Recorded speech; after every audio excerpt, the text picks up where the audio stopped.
Hey guys, welcome to Restoration Revelations. This week is going to be great. We build some of the coolest hot rods on the planet. And I want you guys to come along for a ride with me because we are designing a whole factory with Resto Mod production Chevelles. It's so cool. We're putting the latest technology in the old cool cars, and we're going to cover a bunch of ground this week on what we're doing. What's behind me is our number 2 car.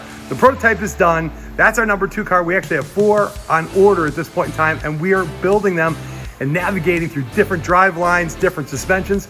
I have learned so much about the manufacturers, what they provide to you, what actually works on the cars, what doesn't work on the cars, what modifications got to be made to actually have it perform correctly, and then get your butt in the seat and you drive it and you tweak it and you do it again. So this week, we actually got ourselves a 3D printer so I can start making some of the parts. You'll see, it's gonna be a fun week here with Studio Restoration Revelations. Hey, like, subscribe, follow along if you get a chance.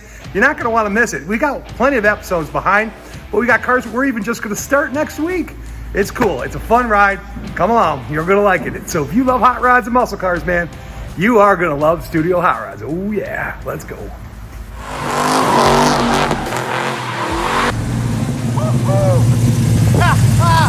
Man, it's just a cool car. Wait till you see what I'm gonna do to it. It ain't even fast yet, baby.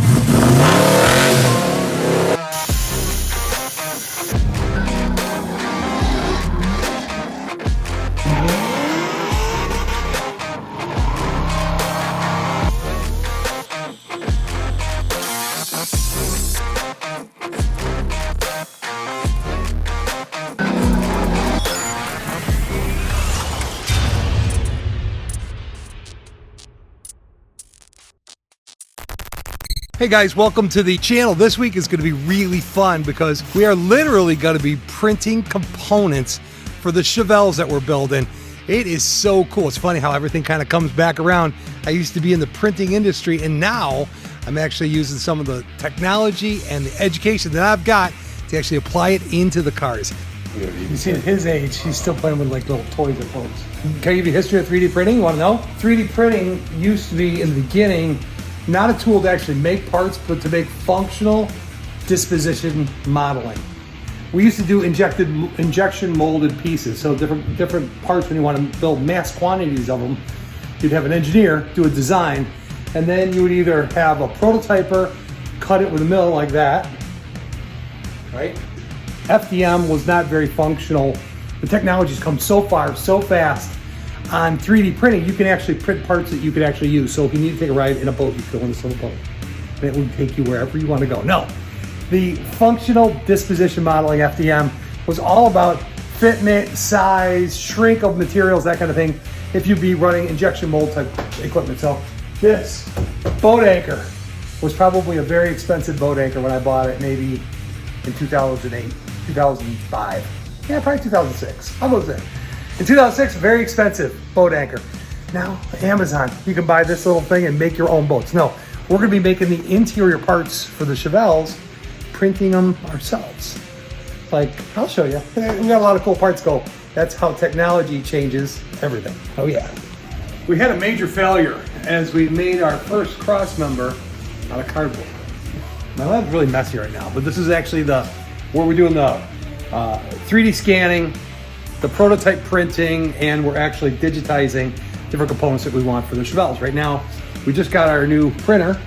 We are right now getting ready to print that model right there, which is an AC heat duct interface for a 1970 Chevelle.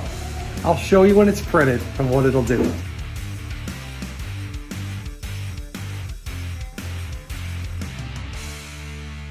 So I sketched it up for them. There's just places where the hoses come through on the Chevelles, but I want to tie it up and clean it up so that would just snap over it. Now, let's see, he printed the first one. Come on. Look at that. Looks like aircraft quality, doesn't it? Look at that. Studio Hot Rods. So ask me, what does an animator, this, see the number? He'll show you a wind speed and temperature. Why would we use this? Oh, I'm going to teach you. Also, this is from the 3D printer. I talked about printing a whole Chevelle. So this component is a vent that sits in the dash of a 69. This is actually a 70 Chevelle, but anyways, they're about the same. The 69 is a round one, this is a square one, 71, 70, and 72. Anyways, so this vent is actually made by Vintage Air, and we buy it, it comes with the kit, with the condenser, no compressor, the air box, the controller. And right now what I'm doing is I'm using my engineering background and my new 3D printer to actually make cool interfaces. It's interface, right? No, it's an interface to actually transition the airflow inside the car. And here's the goal. Not only am I making these cars ride and look beautiful, but they're actually going to be comfortable with creature comforts inside and things like wind noise. When you come in an event like this and you got to make a turn, and you got to make a turn like that, you're restricting airflow and you're going to create sound. So a nice transition like this is going to flow much nicer. So essentially we take this one, we're going to cut it down and we're going to mount it on here a little bit shorter so it can get right inside the dashboard, goes by the fuse panel, and it goes right over to the Vintage Air box where all the air pressure and the air comes from. Also, I'm going to be working on putting together a cabin filter. Every new car has a cabin filter. That filters out dust, dirt, and yucky stuff. I've never seen it in a hot rod in my life, but it's what every new car does to the new cars. And why? Because there's a reason. But actually the air that you're breathing in the car, I want to be as clean as possible. So we're going to add that cabin filtration component to the Vintage Air moving forward, I think. But for today, I'm just going to take this cool animator. I used to use these in my past, right? When I was building dust collection systems. And basically watch. See the numbers? It's going to show you how fast the air is moving and what temperature it's going to go at. So I'm just going to do a baseline test with the old school style in my prototype car. See how fast the air comes through the ventilation system, and when the AC is on, at what temperature. Come on, let's do it. I let go of the key before it's even running because I know exactly how it's going to start. All right, I got my animator on. I'm going to turn on the air conditioning. And we're going to turn on the cold. And we are going to start our test. See the temperature dropping right here? Yeah. So we're running about 5.5, 5.6, 5.9. And we can see that the air temperature is now cooling, coming out of it. It feels a lot cooler than 79 degrees. No way that that's 78 degrees unless I'm touching something. I might be touching something. All right, we need a better temperature gauge. It's actually cold to the touch, so there's no way it's 76 degrees right now. So this needs a little bit of work. I do like the piece. I think the animator part of it is really actually okay. It's to show me the airflow and volume. Now I got a baseline for how much air is flowing through there. I'll modify the next one when we start that one with the same exact equipment, but I'm going to duct the air differently, and we'll see how it affects the air sound and speed inside the car. It's going to be cool. For the record, I'm not sure where I went wrong with it. It's 77 degrees in here, 79 on there. It's relatively close. I got an idea though. Watch this.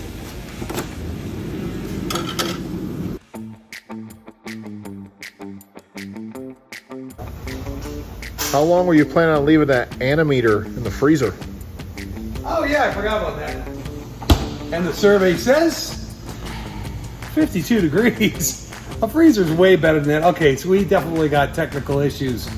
Amazon, only the best. When only the best matters, buy from Amazon. Ha! You know what we're gonna do? We are gonna burn over to the other building because it may seem like all I do is Chevelles and that work.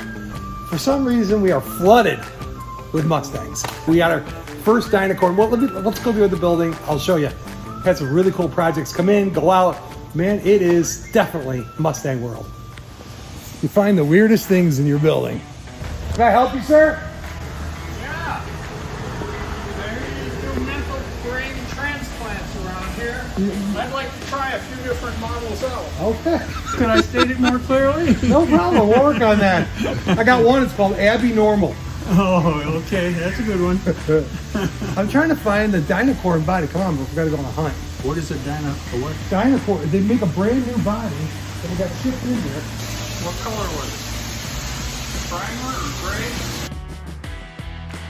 You didn't see it anywhere, Carmen. Gee, I seem to remember something like that. Could it be a week ago? Yeah. Yeah. I seem to remember something like that. And he don't remember much. There it is. Oh, wait, let me turn the lights on. It's like deja vu. I got two Mustangs. They're both 1966. This one probably has a VIN number. That one probably doesn't have a VIN number. A guy brought us in a car to work on, and it was really, he took it to our shop. It was so poorly done. There's one way to fix it. Ta-da! That's made in the Pacific Rim, company known as China. It's actually made by a company called Dynacorn, and we actually bought it, our customer actually bought it directly from the factory, had it shipped in to us, and we will be like, I'll put up a magic curtain and go, poof, you have another car. And it's gonna be very nice and very straight. I've heard they're very good to work with. This is our first one. So we'll walk you through that build as we go through the process. And I think I got two more of these around here somewhere. And why is that hood on that roof?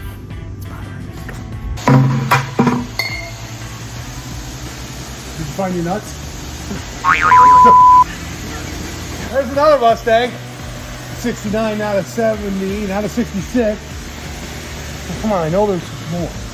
There it is. Or maybe there it is. It's Mustangville. No, this is the customer's car. That, man, it had a bunch of work. Everything was put in the wrong spot. The doors were wrong. The rockers were wrong. The way the roof was put out was very problematic. And rather than us taking this all apart, stitching it all back together, we've got a great foundation, that Dynacorn product. It actually works. It saved the customer some money and probably get it to our shop a lot quicker. A little bit of planning goes a long way. That one back there, that's my Mustang, I think. Oh, it's just beautiful. Look at this. We just went through this little 289. I used to call them 280 nothing, but actually the 289 is a great platform to work from. Anyways, it's going back in that beautiful 1966 Shelby Mustang, and we put floors in it. We painted the lower rockers for him. Great customer to work with. He's got another Mustang. When he was in talking, he's like, man, like that's so much. I'm probably gonna bring the other one, but let's finish this bad boy up first. We'll take it for a run, drive it around, make sure it's fine. Speaking of driving around, I gotta drive around the other side of the building and go with the boys because it's Friday and I gotta make some food. And I got a lot to do. Steak sandwiches. G.I. Jeff's gonna help me. We'll see how he does. Wash your hands, Jeff. Wash hands, wash hands, wash hands. I'm making Philly cheesesteak sandwiches for the people tomorrow because Jackie bailed on me. Sarah's got COVID. I was number one. It's a little early in the rotation, but anyways, what you do is you clean all the silver skin off the meat, put this in the freezer. When we put it in the freezer, why? Because cold meat is easy to slice thin. You gotta slice it really thin. Prep work before tomorrow.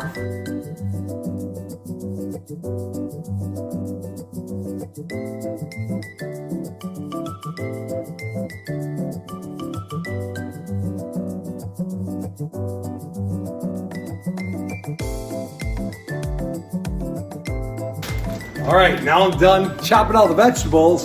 And the next thing is I gotta do is pull that meat out of the freezer before it's frozen. And I gotta like set that, I gotta slice that really thinly sliced meat. I'm gonna get to cooking. Where's Jeff? Oh, where's my key? I gotta run back down there. Where is G.I. Jeff? How long does it take to get some cheese? Walk in, grab the cheese walk, right out. Now what's he working on his stuff?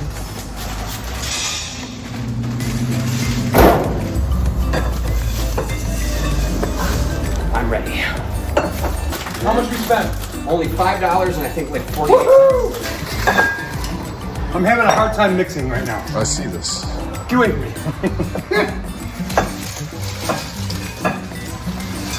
I'm all sterile and clean.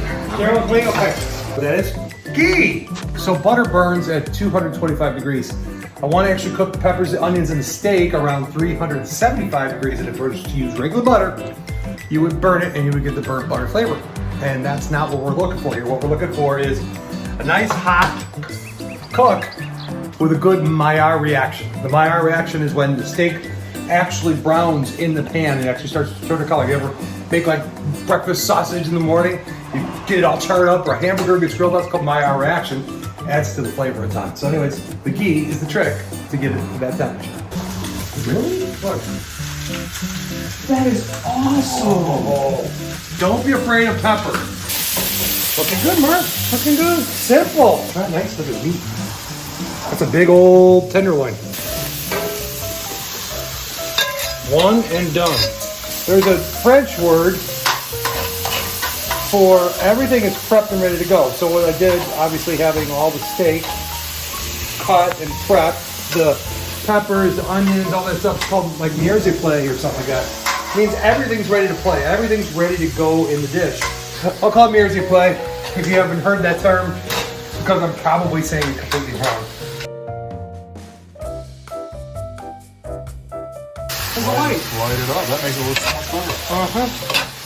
You've created quite a mess. You gonna be able to clean this up? We'll see if Jeff can. You know, it's part of the interview process. You okay with cleaning up, Jeff? I'm perfectly fine with it. Thank you.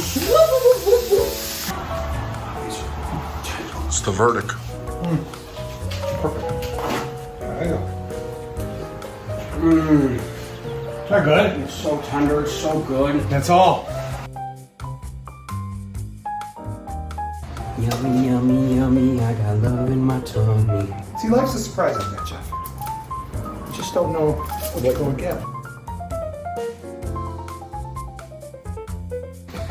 Now, your girlfriend works at Subway, so if you don't know how to wrap a sandwich,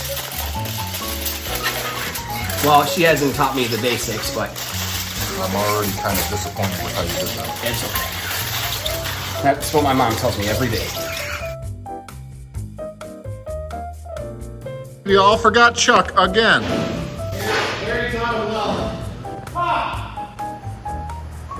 Sorry, Jeff. Oh, Brian, you made it for lunch today. That's good. I'd be there the next time you Uh-huh. You did. You hungry? Sure.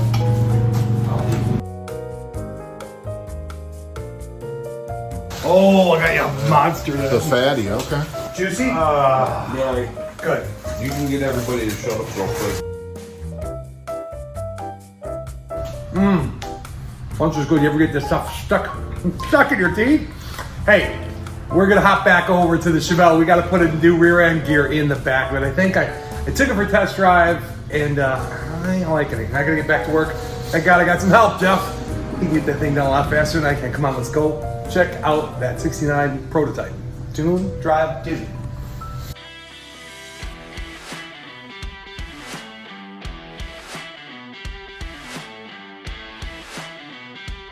Part of the drive tuning is you just gotta keep working on it. We are switching that rear end out.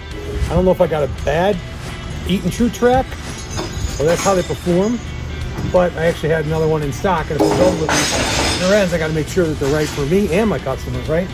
We just switched the gear ratio too, because all I have was a 350 gear in stock, and that's the other option that the car comes with. So I'll be able to actually see the performance difference and the miles per hour. You can calculate it, but tire size, real equation, it'd be kind of nice to do that. So also I'll see the performance variance, how it accelerates. It'll be good. It'll be interesting. It's almost back together. It's kind of nice.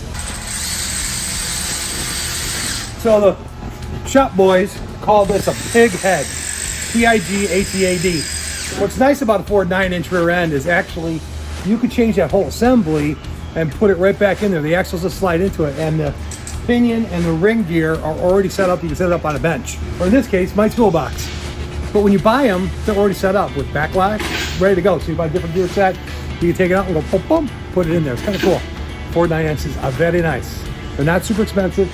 They do eat a little bit of extra power though. They actually are not as efficient of a rear end as say a 12 bolt. This is a stronger, I'd say, better. Hey guys, this is a fun part of the tuning of the 1969 Chevelle that we're working on right now, the A-body. So we went through the front suspensions. I've walked you through in the previous ones where we've used all kinds of different springs. But it is like the spring forest over here. I got so many different springs with spring rates. These have all been tested and been through the car. And we're to a point where we're totally done now with the front suspension. When you're gonna do any work on something, if you're gonna do diagnosis, change one thing at a time. It's a great idea to change one thing at a time, because if you change two, you don't really know how it affected it and where it went right or where it went wrong. So we've got the front end dialed in. It's gorgeous, actually. Man, that thing is hot and it is good. It's running just right. But anyways, so now we've moved to the rear end of the car. And this is the coil over QA1 product that they sell. Nice product. You can adjust. C is for compression. And R is for rebound. That compression is how fast does it compress, and the rebound is how fast does it rebound, come back up. So those are fine-tuning adjustments, but here's a really important thing that a lot of people don't know, and I want to teach you something that I have been learning and playing with for years as we fine-tune a car. If you build a nice car, you want a nice ride. Let me tell you a trick. This is a good trick. Find the right spring rate. So in the rear, they come with a 180-pound spring.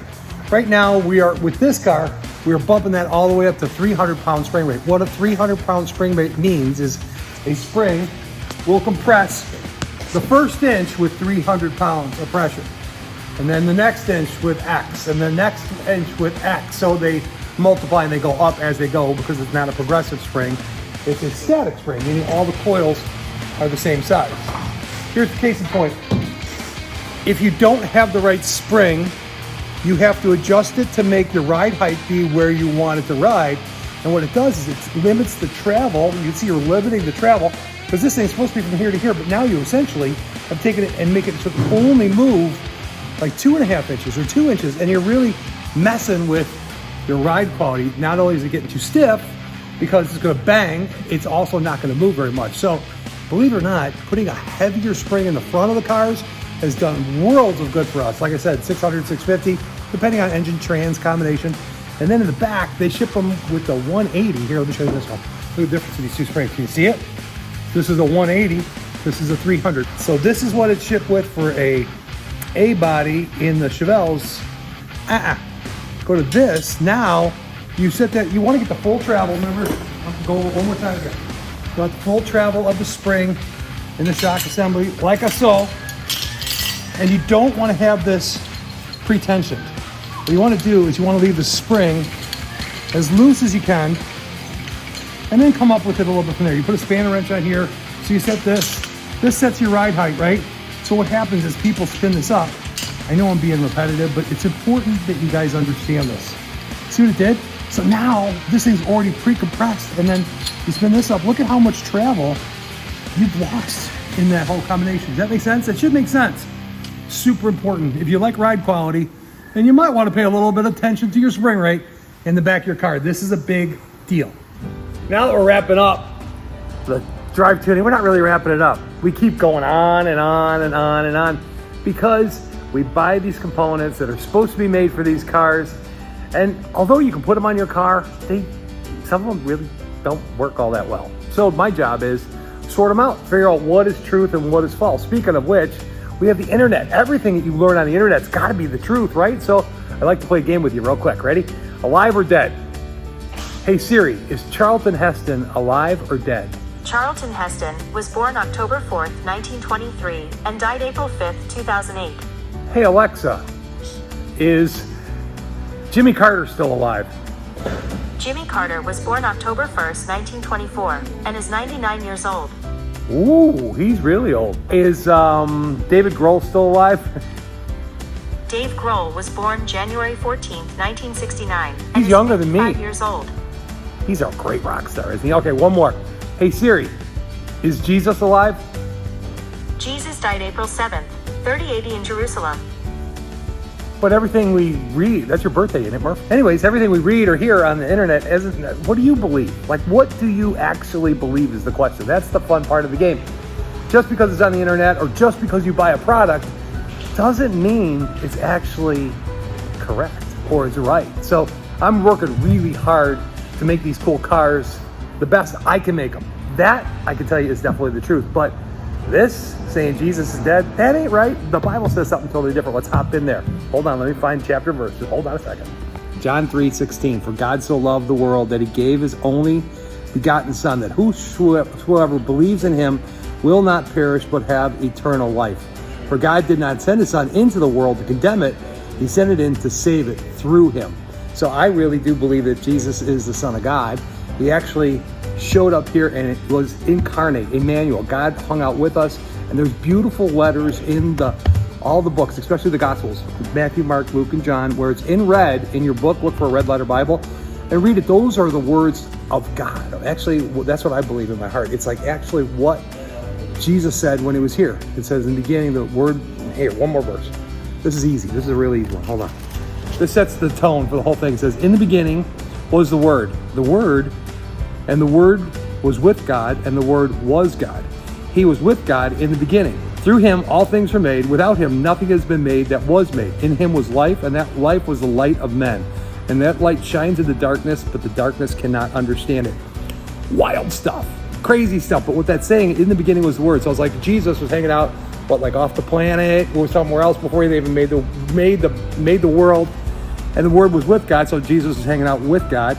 And the Word was God, so he was God too. He was with God in the beginning. All things were made through him. You know, guys, there's the string theories. Where did the universe come from? Where does all this stuff go?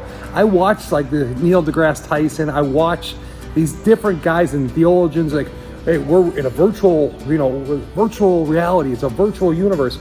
Yeah, it is. It's actually all created by God. Great message in here. And honestly, it gives you a moral compass. Your life will be happier and better off. If you live with a purpose, man, it changes your perspective on everything. Anyways, consider that. Thanks for tuning in, going with a journey on these Chevelles. We are having a ball, having fun, and I love sharing the cars and the good news that's right out of here. Anyways, peace out. Hopefully I'll see you next week, and we will be jumping into more Chevelle, plus some other cars, but it'll be cool. See ya. Peace out.